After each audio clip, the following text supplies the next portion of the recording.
What's up guys, TopTierYugioh here, and today we have a pure Zoodiac deck profile. And now even though we have a new ban list coming out soon, until that ban list is effective, this is still one of the top decks of the format. It's still one of the most consistent and versatile decks, and it's still a good choice for anybody with any events coming up soon. And so let's go ahead and get into the profile. This is a 40 card deck with 19 monsters, 13 spells, and 8 traps.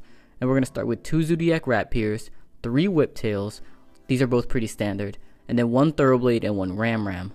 Now I chose one of each of these because they're both only good in certain situations. Like Thoroughblade is great when you have extra Zoodiac cards to discard, but not really good when you have better plays. Like if you have a rat, it's just a better play, and so Thoroughblade is just not as good. And then Ram is good because it enables a lot of different plays. Like it enables a few OTKs.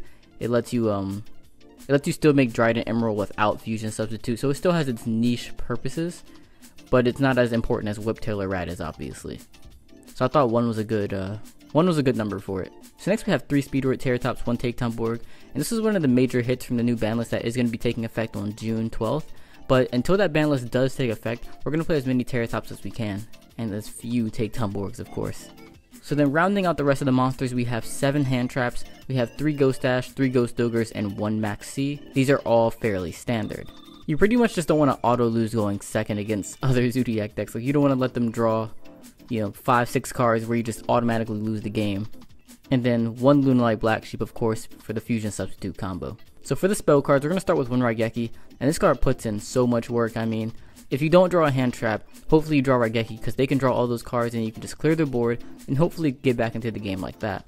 But Raigeki is great for just answering established boards, and I think you need a few cards like that in this deck. So we have 3 Zoodiac Barrage, 3 Fire Formation Tenki, and then 2 fusion substitutes. And I'm a big fan of 1 in Zoodiac True Draco decks, but in pure Zoodiacs, I really like 2 because the ceiling's a little bit lower, so you need something to boost the ceiling up so that you can compete with the other decks and just not be out-resourced by them. So I found 2 fusion substitutes to be the perfect number in this deck.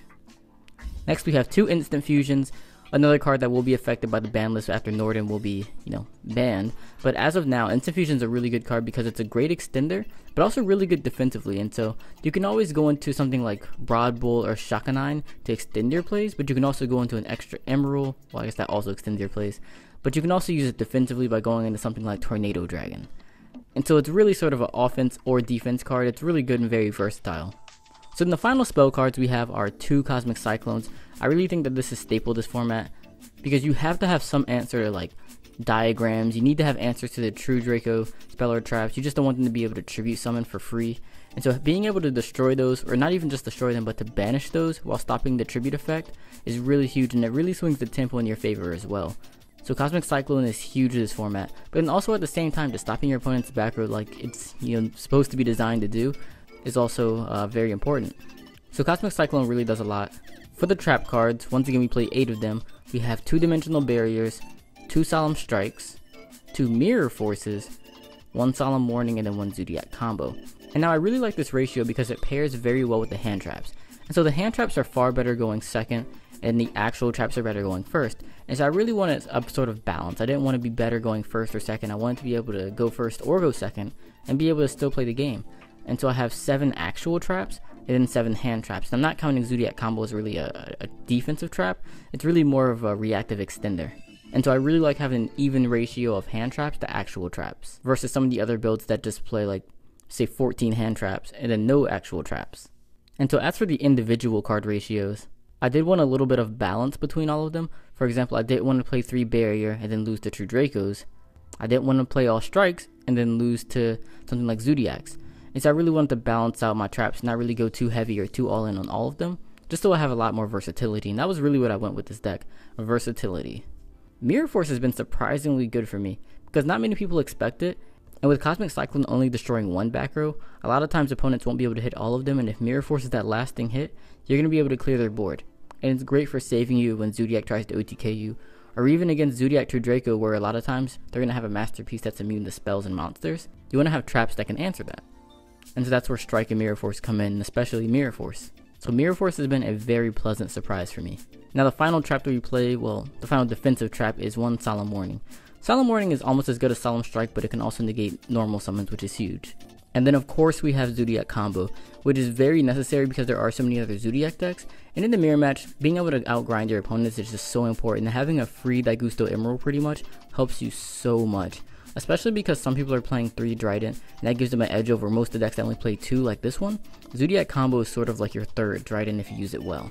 But really more so than just being a 3rd Trident, it's also a 3rd Broad Bull, a 3rd Shaka 9, a 3rd Tiger Mortar.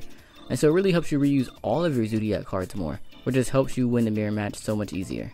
So then for the extra deck we have 1 Norden RIP. And if you haven't seen the new ban list, I will put a link to that in the top right corner of the screen. Norden will be banned on June 12th, and so we want to get as much play out of it while we can. So we have 1 MX Saber Invoker, of course. I've seen some decks play 2 actually, just for fear of playing against True King Dinos or something, and they play Litho Sagem, which will banish one of the MX Saber Invokers from your extra deck. I don't think that's really worth it. I don't think Dinos are a big enough threat to really build your deck around, but it's, you know, an option. It's viable. It could happen, but I'm just not a fan of it right now. And then for the Zoodiac Xyz, we have 1 Borbo, 1 Hammer Kong, which is more than just, you know, Borbo and Hammer Kong get so underused I should say. People think that they're just extra material to overlay for, but they both have really good effects. Like Borbo lets you attack directly, which is really huge when you can have like a Thoroughblade and multiple Whiptails under it. Because sometimes you can get it upwards of 4,000 attack, and 4,000 direct attack is pretty huge. And then Hammer Kong protects you in the mirror match a lot, because if you can aim with like Trident Hammer Kong, a big thing in the mirror match is just like going in the Trident to force your opponent's Trident. But like if you go into Hammer Kong, your opponent can't do that. They can't force your Trident on anything. Like they won't be able to target it with a Masterpiece or another Trident or anything that would target it. And so the effect is actually really big. So next we have 2 Zoodiac Tiger Mortar, and I was playing 1 for the longest time, but I recently decided to bump it up to 2 because it does come up pretty often. And before I was just sort of depending on Emerald being able to recycle it back and just sort of saving it for those situations, but actually having a second copy does help a lot. It frees up your Emerald recycles, like you can cycle back some of your hand traps rather than having to usually cycle back your Tiger Mortar. And that's allowed me to just make better plays in general, so I have really liked the second Tiger Mortar. Then 2 Zoodiac Shaka 9, this card is broken. This card is insane. I mean, maybe not broken, maybe that's a little bit of a hyperbole, but it is very good in what it does. I mean, it just, giving you an extra monster is huge. Of course to play with Hammer Kong, of course it plays with Ram.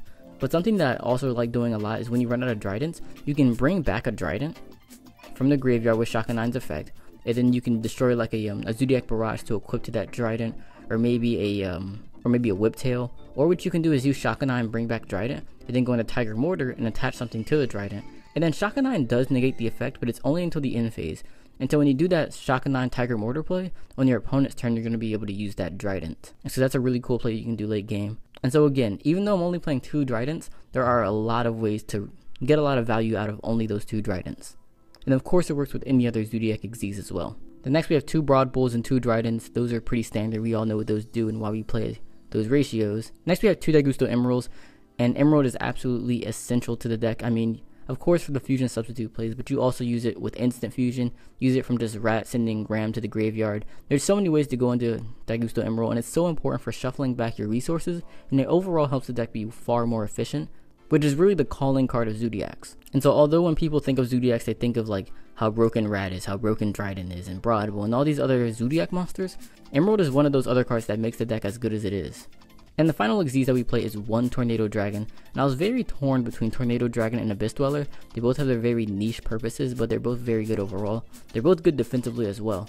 I really like Dweller against True Dracos because you can stop those graveyard effects from the traps, but it's also good against Zoodiacs because you're able to stop Ram and Fusion Substitute. However, Tornado Dragon is good against both as well. Tornado Dragon can stop Barrage, Tanky, Diagram, you can hit back row, and then also against True Dracos, of course, again, you're hitting Diagram, but you can also hit like True Draco Successions when they try to Tribute Summon. You can hit Returns if they're about to, and I mean, you don't want to hit like a Return or one of the traps with Tornado Dragon, but it's possible it will stop the Tribute Summon, and sometimes that's what you have to do. Sometimes it's worth losing one of your monsters if you're going to stop them from summoning a Masterpiece. And so overall, I thought Tornado Dragon had a little more versatility, which is what I wanted to emphasize with this deck, and so I ultimately chose it over Dweller. But as you can see, Dweller is in the side deck, and I do side it in quite often. So now let's move on to the side deck, which is of course 15 cards. It is 11 monsters, 2 spells, and 2 traps. For the monsters, they're mostly hand traps, but we play 2 Drolling Lockbirds, 2 Retaliating Seas, and 2 Flying Seas. These are all for going second against the Zoodiac mirror match because, again, you don't want to lose to that Luna Light combo. You do not want your opponent to draw 5 cards, in which case you just like lose the game. And so any of these would work to stop that. But of course, you generally need more than 1 hand trap to stop Zoodiacs. I don't think there's a single one that keeps you from losing if they can resolve the combo. And I would say Droll and Retaliating Sea are probably the best hand traps to stop them. But of course there are workarounds, especially with Retaliating Sea. But Droll is amazing. Droll cannot be played around at all. Like if they have Droll and Lockbird, then you're not doing the Luna Light combo that turn, which is really good. Retaliating hurts their grind game a lot because they're going to be banishing 2 of their Xyz monsters. They're going to be banishing Fusion Substitutes, so they're not going to get all the draws. And it really puts them in an awkward situation, so Retaliating Sea is very good as well. Flying Sea is, I'm really iffy on. And so I like 2, 2, and 2 because I don't want to draw multiples of any of them. But I think this is the best because you want to draw like 2 different hand traps ideally. You don't want like 2 Drolls or 2 Retaliating or 2 Ghost Dash or 2 Ghost Ogres. You want like Droll and Lockbird plus Ghost Ogre or something. That'd be amazing. Or Retaliating Sea plus Ghost Dash. You want like 2 different hand traps. And so I like Flying Sea because it allows me to play another hand trap that's just a different name that will interrupt them. But again, there are workarounds for Flying Sea. So if your opponent's been holding a barrage, man, that's like the worst feeling ever when you Flying Sea your opponent and they just barrage it for something else. Like that hurts so much. And so you have to be careful with Flying Sea, but it is still a very good choice. So next we have a Kaiju engine for decks that, you know, you don't necessarily need 12 hand traps against, but you do want something going second for them. A deck like Dinos, for example, to where like Droll and Lockbird or Retaliating Sea or Flying Sea aren't going to do much against them. But if you have Kaijus, you're going to be able to clear their Nat Beast and their VFD or their Lag Gear or whatever they happen to summon, it doesn't matter. You're going to be able to out it. And so the Kaijus are great for that. So we saw 4 different Kaijus: Gamesiel, Kumongus, Godarla, and like the big dude. I don't know which is which, but the not machine 3300 one. I didn't want to cite the machine one because some decks can take advantage of that, and I don't want to be that guy to randomly lose to like a Cyber Dragon deck, which happens. Like that has happened to me before. It's not happening to me again. Then we have the aforementioned Dweller, and then for the spells, only 2 Slumbers, and then for the traps, the 3rd Dimensional Barrier, and then 1 Imperial Order for spell heavy decks. And mainly this is for like the pure true Draco deck. Some people do play it. I played it in the past. It's a pretty good deck, and so I do want to be prepared for that. And in that matchup, I would decide the Imperial Order, and then of course the Droll and Lockbirds, which are great in that matchup. But this has been my pure Zoodiac deck profile. If you have any questions, comments, or concerns, please leave them in the comment section below. I'd really appreciate any sort of feedback.